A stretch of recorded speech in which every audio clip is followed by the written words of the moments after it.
चलिए आज एक बहुत पुरानी लेकिन कमाल की कहानी सुनते हैं।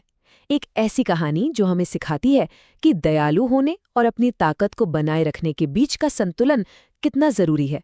ये एक ऐसा सबक है जो आप यकीन मानिए आज के जमाने में भी उतना ही काम का है जितना सदियों पहले था। तो शुरू करते हैं। तो कहानी की शुरुआत होती है एक गांव से। वहां के लोग ना एक साधु के पास पहुंचते हैं, मदद की गुहार लगाते हुए। उनकी आवाज में जो बेचैनी और डर था ना, वो साफ झलक रहा था। और बस यहीं से हमारी कहानी का असली संघर्ष शुरू हो जाता है। अब हुआ ये था कि गांव के पास एक जंगल था और उस जंगल पर एक बड़े ही जहरीले सांप ने अपना कब्जा कर लिया था। अब सोचिए, वो जंगल गांव वालों की जिंदगी के लिए बहुत जरूरी था, लेकिन वहां जाना मतलब सीधे सीधे मौत को दावत देना। पूरा का पूरा गांव एक तरह से उस सांप की दहशत में कैद होकर रह गया था। और देखिए, ये कोई ऐसा वैसा मामूली सांप नहीं था। उसका खौफ, उसकी दहशत दूर दूर तक फैली हुई थी।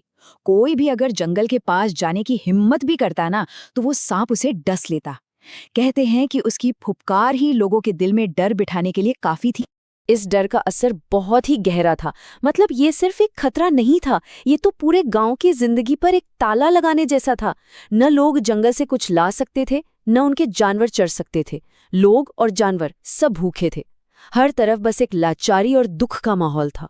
गांव वालों की ये दर्द भरी कहानी सुनकर उन बुद्धिमान साधु ने फैसला किया कि वो इस डर की जड़ से, यानी उस सांप से खुद जाकर मिलेंगे। और वो अकेले ही उस जंगल की ओर चल पड़े जहां कोई भी कदम रखने की हिम्मत तक नहीं कर पा रहा था। तो जब साधु का सामना उस सांप से हुआ, तो उन्होंने कोई शक्ति नहीं दिखाई, बल्कि उसे शांति का रास्ता दिखाया।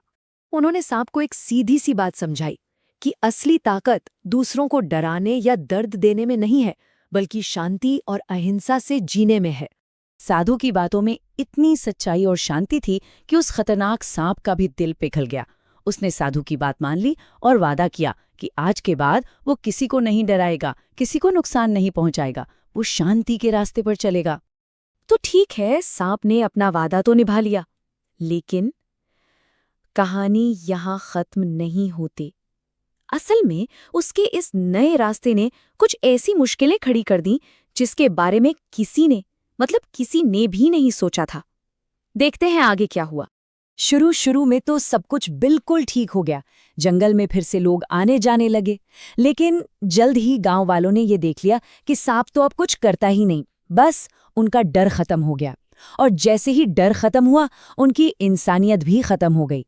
उन्होंने उस बेचारे सांप पर पत्थर फेंकना, उसे लाठियों से मारना शुरू कर दिया। कुछ समय बीता और जब साधु वापस उस जंगल में लौटे, तो उन्होंने उस सांप को एक बहुत ही बुरी, दयनीय हालत में पाया। जरा सोचिए, वो जीव जिसके नाम से कभी पूरा गांव कांप उठता था, आज खुद घायल, कमजोर और असहाय पड़ा था। उसकी अच्छाई ही उसकी कमजोरी बन गई थी।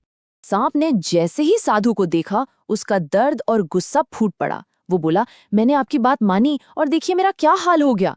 आपने ही तो मुझे सरल बनने को कहा था, लेकिन इन लोगों ने तो मुझे बेवकूफ समझकर मेरी ये हालत कर दी। और यही ठीक इसी पल में कहानी का सबसे जरूरी मोड़ आता है। साधु को समझ आया कि सांप ने उनकी सलाह का मतलब ही गलत निकाल लिया था। अब वक्त था उसे असली ज्ञान देने का। साधु ने सांप से कहा, मैंने तुम्हें काटने से मना किया था, फुफकारने से नहीं। इस एक लाइन में बहुत गहरा मतलब छिपा था। मतलब ये कि अपनी आत्मरक्षा करने की ताकत को कभी मत छोड़ो। लोगों को ये एहसास दिलाते रहो कि तुम्हारी भी एक सीमा है, भले ही तुम्हारा इरादा किसी को चोट पहुंचाने का न हो। और यही इस कहानी का सबसे बड़ा सबक है कि अच्छा होना और कमजोर होना, ये दो बिल्कुल अलग अलग बातें हैं। दयालु होना बहुत अच्छी बात है, लेकिन इसका ये मतलब बिल्कुल नहीं है कि कोई भी इसका फायदा उठा ले। अपनी सीमाएं तय करना, अपनी रक्षा करना उतना ही जरूरी है।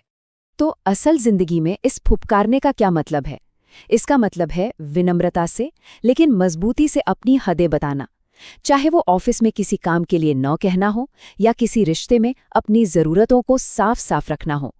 ये अपनी और अपने सम्मान की रक्षा करने का एक अहिंसक लेकिन बहुत असरदार तरीका है।